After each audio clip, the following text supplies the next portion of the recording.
once again, and today is a mix of cloud and sunny, and we are gonna do a trip from Consolação up to Baleal, which is a very famous beach or a group of beaches for surfing. But right now we are just in front of Consolação Point.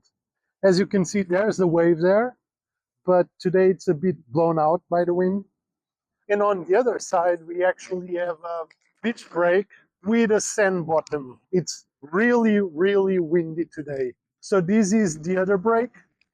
That one is a bit too mellow, and a lot of people go there because of that. I prefer surfing here with less people. And now we are gonna hop on the bike, and we are gonna go to Baleal.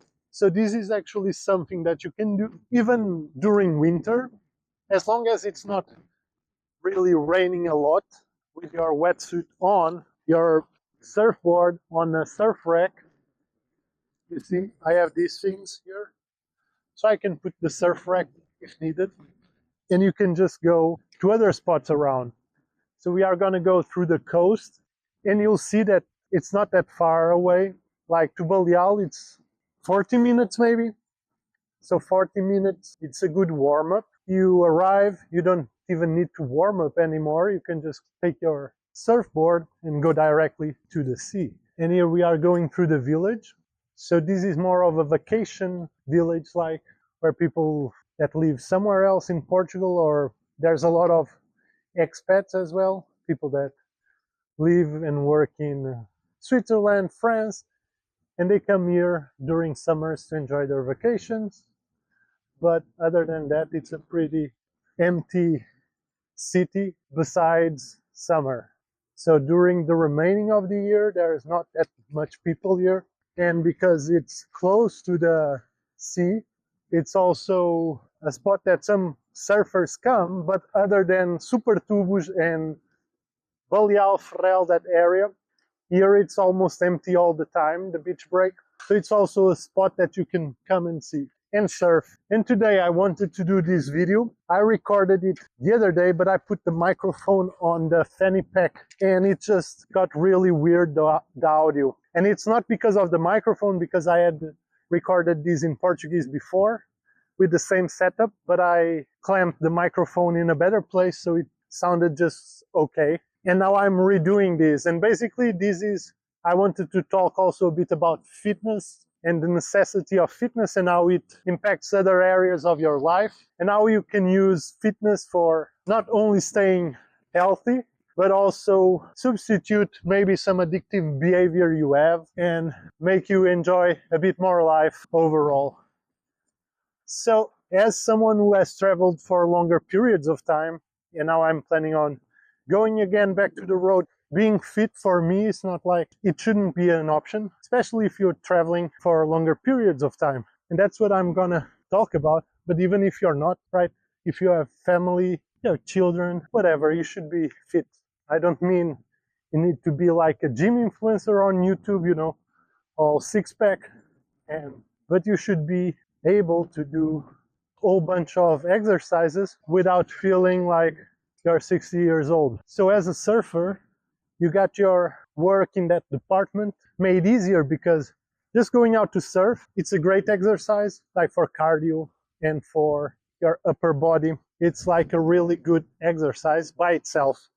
And if you're taking surfing more seriously, probably you are also paying attention to your own health, and you decidedly need to keep up with a more regimented exercise schedule, right? But even if not, just surfing is a great exercise by itself. So I do this kind of like seasons. I was never a person of going to the gym. I don't really go to the gym. I don't think I ever set foot in a gym, to be honest, but I've always ran. When I was younger, I played handball, I played a bit of soccer, I skated, I ran. Then, you know, you grow up, but you still do things. So I start picking up going to the pool. I did that while in university. Then I would do seasons where I would run, others where I would swim, and body weight, basically. And that's really helpful because I smoked like for 20 years, you know, and that exercise, it was at least something that kept me on, allowed me to not ruin completely my health. It's not like I didn't feel it, especially in the seasons that I went much lower on exercise, but at least it was something, and it kept me healthy. Right now I run about 7.5 kilometers in 42 minutes, which is basically a 5.30 minute per kilometer, which is a good time. It's nothing amazing, but it's pretty good, especially because I'm not like exerting myself or anything when I finish the run. 5 or 10 seconds after, and my breathing is completely irregular. So in that sense, I feel like I'm fit enough. And this is important, like I said, for many things, but when you're traveling, you have to take like into consideration things that might happen. So you might miscalculate something. Now you got dropped off 2 or 3 kilometers off of where you should go, and it's nighttime.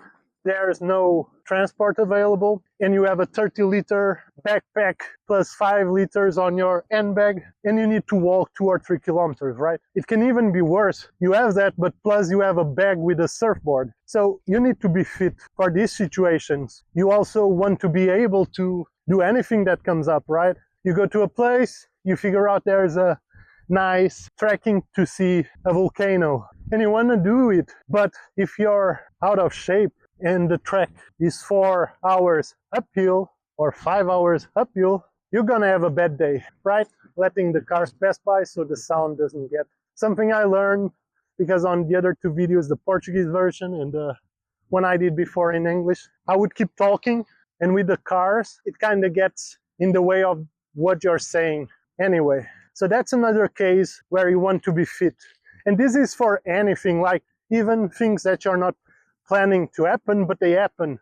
Once I was in Koh Chang in Thailand.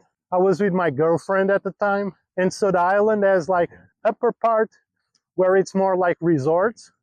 Probably now it's different because this was already 10 or so years ago. Probably nowadays the island will probably be more developed as well.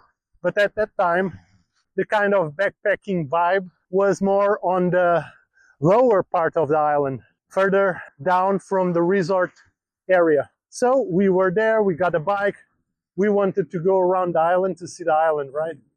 And there's this very curvy, snaky road that goes on the side of these, it's not the mountain, but you know, the upper part of the island. In some areas, it even has a larger road so that both those that are going up and those that are going down have enough space to do the curves. In Thailand, there is these things which are shared taxis. So in many places like these islands, they have their own system of getting around, and they have these pickups with benches on the back, and you just hop into one, you signal it on the road, you hop into one, you pay a set amount of price, and you get dropped off wherever you want by the roadside. So this allows you to move in the island very easily. But sometimes people driving those are a bit crazy.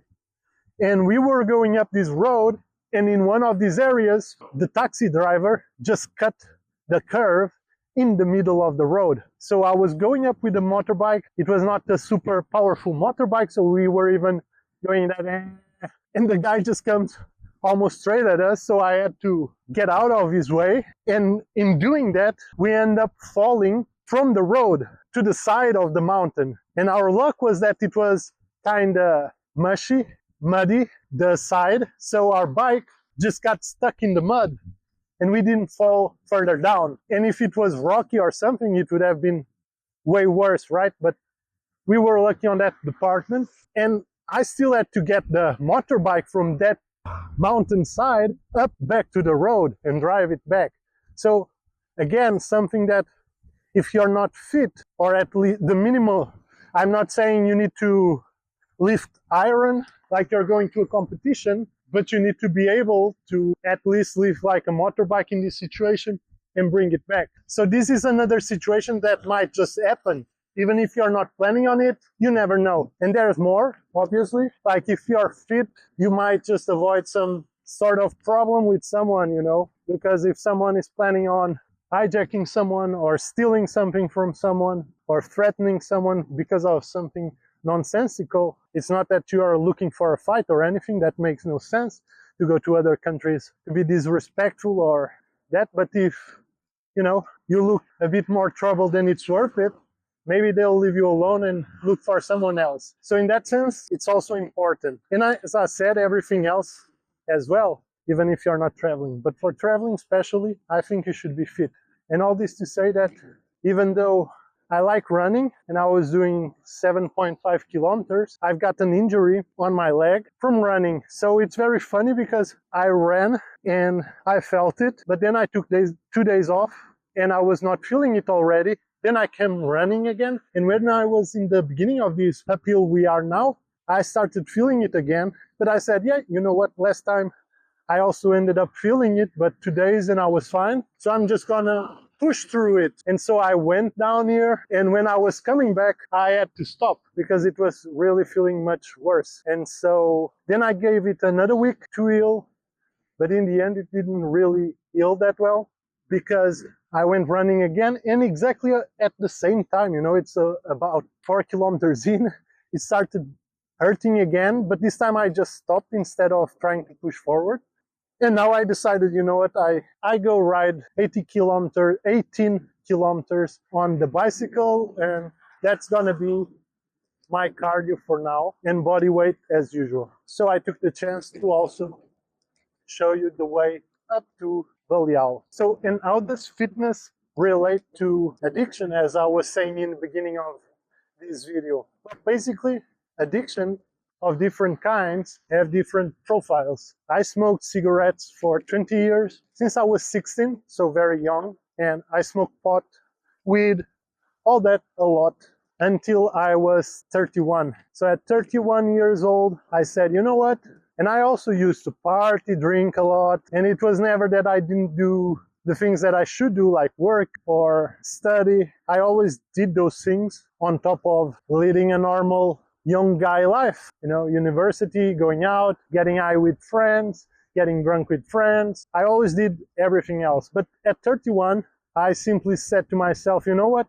This is really ridiculous to go through life, experiencing life, or only being able to feel alive when I'm high or drunk. It's ridiculous because you're basically putting your own mind in a chemically unbalanced state. And that thing is what the novelty of the experience that makes you crave it. It's exactly that chemical unbalance that you feel. And at some point I just said, this makes no sense. Why would I go through life doing this? And why is it that it feels that I can only have fun or enjoy when I'm high or drunk? And so at that time, I really stopped smoking. I haven't smoked a joint since then. It's been almost 8 years now. And I have drank a few times, never to get piss drunk or anything. Just a beer here or there, maybe 5 times in 8 years, a glass of wine here, a beer there, and that's it. And I don't really feel any desire to ever get piss drunk again or get high. I mean, maybe getting high one day I would, but I don't feel any desire for it, and much less leading my life like that. So, and the reason was that is you have this life, you have your own mind, and you have these channels of perception. And the only thing that's interesting about getting high or getting drunk is that it changes your perception, and it might lift some of your inhibitions, and then you start feeling like you're something that is more fun to be around. You lose your social anxiety, so you become more fun to be around in a certain way. But I just thought this makes no sense. If the people I go out with, if I can only feel like I'm having fun if I'm getting drunk, this makes no sense. If the life I'm leading, I can only feel like I'm enjoying it if I'm high, this makes no sense at all. So I think that what you should do is realize these behaviors and get rid of them. And exercise is a good way to refocus your mind and have some other objectives that can help you. Because many addicted people, they might realize, but they let their willpower go so low that they no longer even try to fight it, They say, yeah, I need to stop. Yeah, I need to, but they don't really do anything towards it, because they don't want to, and sometimes they have really lost their willpower. And exercise gives you a bit that because of the discomfort it puts you through. Like you have to get out of your couch, if you are a couch guy or whatever, your laptop, and you have to go outside. At least outside, you might go to the gym, or you might go do a bike run like I'm doing right now. But you need to go and do something, do some exertion, physical exertion, and also willpower. Because sometimes when you're running, you know, you want to stop and you say, okay, I ran 4 kilometers, it's good enough, I'm calling it quits. But if you take it seriously and you persevere through that discomfort, you actually feel better once it's done. Maybe a bit more sore, but definitely mentally better. And I think that that perseverance, that willingness to go and just do the exercise you set yourself up to do can really help you. And the other thing with addiction is that sometimes you really are not completely sure that it's bad for you. Like you might go around your day without even fully realizing the extent of how it's bad for you. And I'm going to give you an example of cigarettes. So like I said, I smoked 20 years. I kept smoking even after dropping every other thing, alcohol, joints, drugs, partying, meat. So even after dropping all that, I kept on smoking. But I stopped a few times, 4 or 5 times across these 7 years. And I stopped for like 4, 5, 6 months. So basically already not addicted to it, because once you stop for more than 2 months, physically you're free. Psychologically, there's also no longer a chemical craving, but the situation of smoking and all that might still be present, but not any kind of real addiction, right? And so, because I knew I could stop it at any given time, I ended up coming back because I like to smoke. I smoked 20 years, as I said, and I worked in front of a computer for a long time now, more than 10 years. So smoking was always, besides being a socializing thing when you go out, also when working, I would just make a break from the computer, go grab a coffee, smoke a cigarette, and then back to work. So it always worked in that, take a break sense, besides being something to do when you're out partying or in a bar or with your friends enjoying something. And many of my friends smoked as well, and people I used to hang around. So it was just natural to keep it. So I always liked it. And because I knew I could stop it, the thing that you notice, and if you've smoked and stopped for even 3 days, you will know what I'm talking about, is that first 1-2 cigarettes after you stopped for 3 days or so, and you come back, that first cigarette, it tastes awful, right? It's just completely awful. You can feel it like your body's telling you that you're inhaling poison. You feel nauseous, your tension goes down. It looks like literally it's telling, yo, this is poison, dude, what the hell are you doing? And the taste is atrocious. It's not even bad, it's just awful, real awful. But after your second cigarette, it disappears. Even the smell of cigarette, you'll no longer notice it. But it smells awful as well. If you are for 3 days outside of a smoking environment without smoking, and you just pack your clothes from last day where you were smoking into a bag, and then you just open it, you'll see it smells really bad.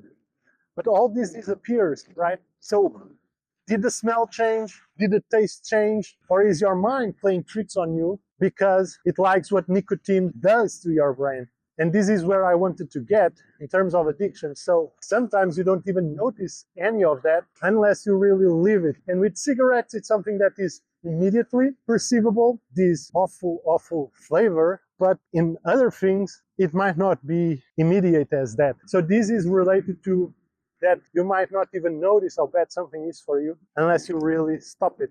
This applies to many areas in your life. It's not only in terms of drugs, behaviors, it's a lot of things. Sometimes you gotta get out of the situation you are in, context you are in, to really have a slightly bigger picture that gives you a better idea. Additionally, remember that by experiencing life in a chemically unbalanced way, what you're doing is actually hindering your channels of perception and the ability of your brain to process the world accordingly. You're probably you're not having a truthful experience of life, and this affects your memory as well, right? If you smoke weed for a long time, you will realize that your memory might be slightly off, and your attention to certain details. And I'm not talking about the THC hyper-focusing on irrelevant things. I'm actually talking about details of the world around you, not hyper-focusing on physical details or perceptual artifacts of the chemical imbalance that you're in while you're having an experience, right? Because if you look and you see, the meth in your house look like it's shivering, that's basically because your eyes are getting their light signal all jammed up. And so they look like it's moving, but it's not you that are in a chemically unbalanced state. And when you start losing or not able to perceive the details of the reality in which you exist, you might go about living your life behaving as if reality is something when it's actually something else. So all these things are important to understand if you want to get rid of addiction, be it whatever it be. It might even be food, right? I'm Portuguese, so people here are not on average as obese as people in the United States, but it's getting worse through time, and it's getting worse more or less everywhere by what I understand. And some people, you can see that they have like this relationship with food that is more of an addiction than anything else, right? In a way, it also makes sense because food is such an important part of our personality in our lives, right? Without food, you're dead. If you cannot get enough nutrients, you're gonna die. That's simple. So it's really important. But then you also have to understand how food and the act of feeding comes into existence, right? When you get out of your mother's womb, you spend basically 6 months being breastfed. You're creating all these picture of the world. Your brain is being written all over with experiences, and basically you are getting fed while you're on your mother's embrace, and it's like warm, and you are being nurtured. And this is your first experience with food, right? Sucking on your mommy's tits and all that warm. So this probably writes in your brain a very important and strong correlation between these things. There's an experience called the Pavlov dog experience, which I don't know if it's real, but the concept is very interesting, in which Pavlov started ringing a bell while he fed his dogs. So he did this, kept doing this, and after a while, the dog, when they heard the bell, even if no food was being given, they would just start salivating because of the connection between the bell and the food. You can know that food is coming, but the salivation is the important bit here because it's an innate reaction, right? It's not like you get all pumped up because, oh, we're gonna eat and eating is good, I'm feeling hungry. It's not that. It's a visceral reaction to the sound of a bell, which has nothing to do with the taste of food, right? So you have to understand that your relationship to food is also marked by this very first important experience that you have in life, which is being breastfed by your mother when you are the most helpless thing in existence. And with this, what I want to say is that sometimes you're not realizing the extent to which your supposedly free will is actually your mind controlling you. An addict, when they want their next kick, and I'm not talking about weed because I don't think weed is as addictive in the same way as other things, other drugs, but it is clearly addictive in some way. But other drugs, at least from the experience of people I know and I've met and I've heard talking about it, when you want the other kick, it's really, you look at those interviews with the addicts and they are like scratching themselves to death. They have wounds and they're still wanting their next kick. They're not going, oh shit, I'm really close to dying, They go, no, I want my next kick. And the same with cigarettes, right? You're going, you say you want to stop smoking, but then you just go, start getting nervous, irritable, and you just go, yeah, you know what, fuck this shit, I'm just gonna buy a pack. Then you're good. It doesn't change your perception of the world, so it's not as bad as others, but it's still an addiction. And this is your mind playing tricks on you. And the same with food and other things. So when you want something and you try to find justifications for that want or that need, you have to realize that it might just be your mind playing tricks with you. On the other hand, we had COVID, so we know that most people are in fact retarded, and there's nothing to do about that. It's just the way life is, just the big theater. So it's important for you to not jam your senses, because once you start losing your ability to sense and to memorize and be aware of certain details, it's when you get completely lost about what the true nature of reality is. And the true nature is that the waves are totally blown out. And that's the reality of things, is that the waves are blown out. Once again, it's what sucks here in the summertime is not so much the lack of swells, but basically that there's all these what we call northerlies, which are these continuous wind streams that just blow out the ocean all the time. So you want to go surfing, but it's always ruined. But one of the good things around here is that you can basically go somewhere else, because there are so many little peninsulas, little beaches, little straits and coves and all that, that you most certainly can find someplace around where there's going to be waves and it's not going to be completely blown out. But today you can see for learning is still quite okay. It might even be better for learning, right? If you're out, you can see there's a wave there, but very mellow, very boring. There's that side as well.